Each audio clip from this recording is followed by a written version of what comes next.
বার্ধক্য ভাতা, বিধবা ভাতা এবং প্রতিবন্ধী ভাতায় দুর্দান্ত একটি সুখবর। ইয়েস বন্ধুরা, যারা যারা অপেক্ষা করে আছেন যে আমরা বার্ধক্য ভাতায় কতদিন হলো আবেদন করে বসে আছি, কিন্তু এখনো পর্যন্ত বার্ধক্য ভাতার টাকা পাচ্ছি না, বিধবা ভাতার টাকা পাচ্ছি না, প্রতিবন্ধী টাকা পাচ্ছি না, তো তাদের জন্য আজকে কিন্তু গুড নিউজ এসে গেছে। তো জানতে গেলে অবশ্যই ভিডিওটা ফুল ওয়াচ করুন, না যারা চ্যানেলে নতুন তারা অবশ্যই চ্যানেলটিকে সাবস্ক্রাইব করে রাখুন। তো চলুন শুরুতে একটি প্রতিবেদন আপনাদের সামনে তুলে ধরছি, না হলে আপনারা বিশ্বাস করবেন না। তো জাগো বাংলা প্রতিবেদন থেকে প্রতিবেদনটি নেওয়া হয়েছে। এখানে কি বলা হচ্ছে ভালো করে দেখুন। রাজ্য সরকার আরও 1.5 লক্ষ মানুষকে বিধবা ভাতা, বার্ধক্য ভাতা এবং বিশেষভাবে সক্ষম ভাতার আওতায় আনার সিদ্ধান্ত নিয়েছে। বিশেষভাবে সক্ষম বলতে এটাই হচ্ছে প্রতিবন্ধী ভাতা। অর্থাৎ রাজ্য সরকার কিন্তু 1.5 লক্ষ টোটাল মানুষকে, আমি এর আগের ভিডিওতে আপনাদেরকে বলেছিলাম যে বার্ধক্য ভাতায় 50,000 নাম কিন্তু নতুন প্রকাশিত হবে। তো সর্বমোট বার্ধক্য ভাতা, বিধবা ভাতা এবং প্রতিবন্ধী ভাতা মিলিয়ে প্রায় 1.5 লক্ষ মানুষকে কিন্তু এই ভাতার আওতায় আনার সিদ্ধান্ত নিয়েছে রাজ্য সরকার। তালিকার থাকা নাম থেকে যোগ্য উপভোক্তাদের বাছাই করতে বলা হয়েছে।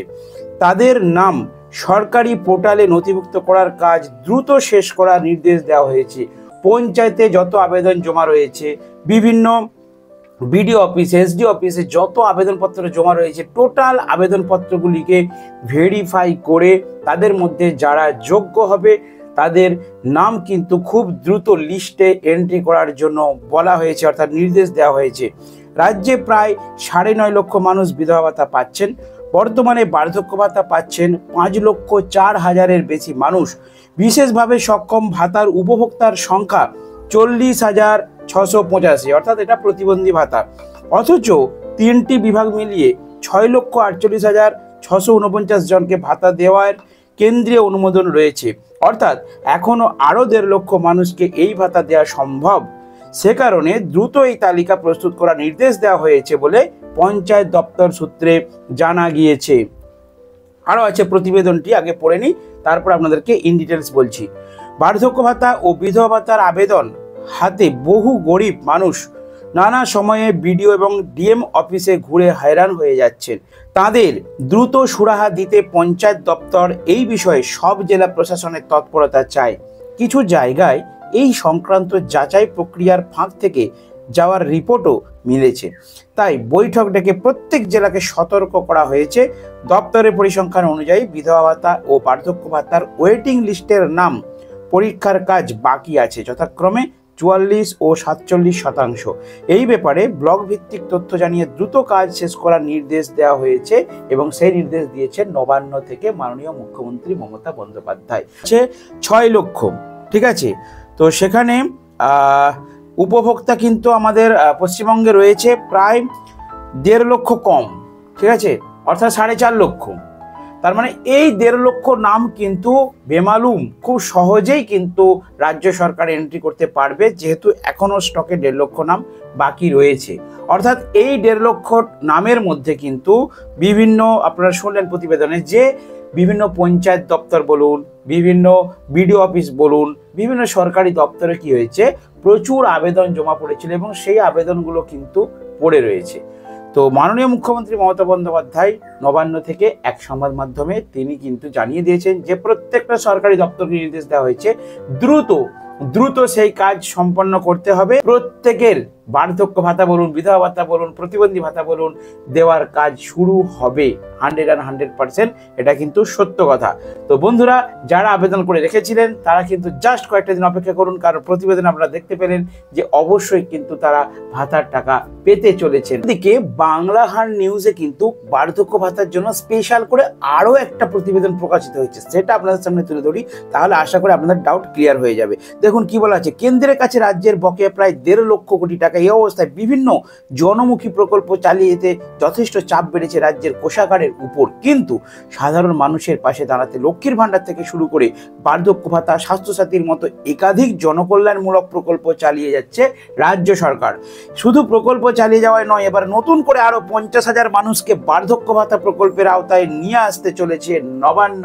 অর্থাৎ বুঝতে পারলেন যে 50,000 নতুন অনলি বার্ধক্য ভাতা, অর্থাৎ 1.5 লক্ষ যেখানে বলা হচ্ছে যে বার্ধক্য ভাতা, বিধবা ভাতা এবং প্রতিবন্ধী ভাতা মিলিয়ে টোটাল 1.5 লক্ষর মতো কিন্তু নাম বেমালুম সরকার কিন্তু দিতে পারবেন, প্রকাশ করতে পারবেন।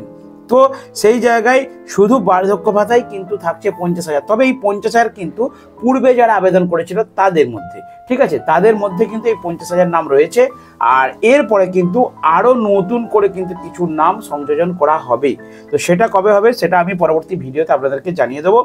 পঞ্চায়েত দপ্তরের মাধ্যমে রাজ্যের প্রায় 20,15,000 মানুষের কাছে বার্ধক্য ভাতা পৌঁছে দেয় মমতা বন্দ্যোপাধ্যায়ের সরকার। প্রতি মাসে 1,000 টাকা করে আর্থিক সহায়তা প্রদান করা হয়। মাসের শুরুতে সরাসরি ব্যাংক অ্যাকাউন্টে ঢোকে সেই টাকা। তো মানুষ পেয়ে থাকেন। তবে এই প্রকল্পে সুবিধাভোগীদের সংখ্যা বাড়ানো হবে এমনটাই সিদ্ধান্ত নিয়েছে রাজ্য। অর্থাৎ 50,000 বৃদ্ধ বৃদ্ধাদের এই প্রকল্পের সুবিধা দিতে চলেছে রাজ্য সরকার। অর্থাৎ যে 1.5 লক্ষ এখনো নাম নতুন বাকি রয়েছে তার মধ্যে 50,000 কিন্তু রেডি আছে। অর্থাৎ 50,000 বার্ধক্য ভাতার যে ভেরিফিকেশন সেটা কিন্তু কমপ্লিট হয়ে গেছে। তো এই 50,000 তো থাকছেই, এর সাথে যেহেতু 1.5 লক্ষ এখনো করা যেতে পারে, তাই বিধবা ভাতা, প্রতিবন্ধী ভাতা এবং বার্ধক্য ভাতা সবই মিলিয়ে 1.5 লক্ষ নাম কিন্তু খুব তাড়াতাড়ি প্রকাশিত করতে চলেছে। দেখুন বন্ধুরা, 2026 সালে ভোট রয়েছে, বিধানসভা ভোট, অর্থাৎ মুখ্যমন্ত্রী নির্বাচন। এই ভোট কিন্তু বিরাট একটা টার্গেট। অর্থাৎ প্রত্যেকটা সরকারি প্রকল্পে আপনারা দেখেছেন এর আগের ইলেকশনে, লোকসভা ইলেকশনে তৃণমূল সরকার ভালো রেজাল্ট করেছিল। কি জন্য বলুন তো? একটা প্রকল্পের টাকা বাড়িয়ে, সেটা কি লক্ষ্মীর ভান্ডারের টাকাটাকে ডাবল করে দিয়েছিল। ভোটের আগে বলেছিল যে লক্ষ্মীর ভান্ডারের টাকা ডবল করে দেওয়া হলো, এবং কথা অনুযায়ী ভোটের আগে কিন্তু প্রত্যেকের অ্যাকাউন্টে ডবল টাকা পেয়ে গেছে। তো জনসাধারণ কিন্তু বুঝে গেছে যে মমতা ব্যানার্জি সরকার যেটা বলে সেটা কিন্তু কাজে করে দেখায়। তো সেই জন্যই এই যে 2026-এ ভোট নির্বাচন আসছে, এর আগে কিন্তু অবশ্যই এই সরকারি প্রকল্পে কিন্তু ধামাকা হবেই হবে, গ্যারান্টি। অর্থাৎ এবারে কিন্তু 2026-এ যেহেতু ভোট নির্বাচন আছে, তাই মানে বিরাট সম্ভাবনা করা হচ্ছে যে এই প্রকল্পগুলির টাকা কিন্তু অন্তত 200 থেকে 400 টাকা করেও বাড়তে পারে, বাড়ার প্রবল সম্ভাবনা আছে। অর্থাৎ যারা 1,000 টাকা করে পাচ্ছেন বিধবা ভাতা, প্রতিবন্ধী ভাতা, বার্ধক্য ভাতা, তাদের সম্ভবত 1,500 টাকা করে দেওয়ার সম্ভাবনা রয়েছে। যদিও এটা সরকারি তরফে কোনো নির্দেশ দেওয়া হয়নি, এটা সম্ভাবনামূলক, আমি সম্ভাবনা করে আপনাদেরকে বলছি। দেখুন, ভোটের আগেই তো বাড়ায়, তাই না? তারপর ভোট হয়ে যাওয়ার পর আর কিন্তু প্রকল্পগুলো চালু করে নেন। যদি আপনার বাড়িতে দাদু ঠাকুমা থেকে থাকে, যদি তাদের 60 বছর বয়সে থাকে, তাহলে অবশ্যই বার্ধক্য ভাতা করিয়ে নেন। যদি আপনাদের বাড়িতে 25 থেকে 60 বছরের মধ্যে মহিলারা থাকেন, তাদের লক্ষ্মীর ভান্ডার করিয়ে নেন। যদি আপনাদের বাড়িতে কোনো প্রতিবন্ধী থেকে থাকে, তাহলে তার যথাযুক্ত প্রমাণপত্র দিয়ে সঠিক আবেদন করে তার, কারণ এই প্রকল্পগুলো হচ্ছে সরকারি প্রকল্প, এই প্রকল্প কখনো বন্ধ হবে না। সরকারের যে কোনো পরিস্থিতি আসুক, এই প্রকল্প কখনোই বন্ধ হবে না। তো বন্ধুরা, আজ এই ভিডিওটা এখানে শেষ করলাম। আর যারা যারা চ্যানেল নতুন, অবশ্যই চ্যানেলটিকে সাবস্ক্রাইব করুন, কারণ আমার এই চ্যানেলে আমি রাজ্য সরকার এবং কেন্দ্র সরকারের বিভিন্ন আপডেট খবর শেয়ার করে থাকি।